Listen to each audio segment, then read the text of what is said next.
অন্যতম মূলমন্ত্র হলো সবর করা। কারণ দুই ফ্যামিলির দুইজন মানুষ একত্রে সংসার করবে, এক ছাদের নিচে থাকবে, জীবন কাটাবে, সব কিছু ব্যাটে বলে কিয়ামত পর্যন্ত কোনো দিনই হবে। আপনি আমি কে? নবী করিম সাল্লাল্লাহু আলাইহি সাল্লামের সাথে, তার স্ত্রীদের সাথে, উম্মুল মুমিনিনদের সাথে ছোটখাটো বিষয় নিয়ে মান অভিমান হয়েছে না হয় নাই? বহুত হয়েছে। এবং সে মান অভিমানটা আমাদের মতো না, তাদের মতো করে হয়েছে। কারণ স্বামী স্ত্রী একসাথে দাম্পত্য জীবনে যখন সময় কাটাবে, তাদের মধ্যে বোঝাপড়ার গরমিল হবে।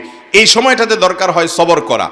মনে রাখবেন, ইবাদতের অনেক বড় একটা পার্ট হলো সবর এবং ধৈর্য। আল্লাহ কোরআনে বলেছেন, ইন্নামা ইউওয়াফাস সাবিরুন আজরাহুম বিগাইরি হিসাব।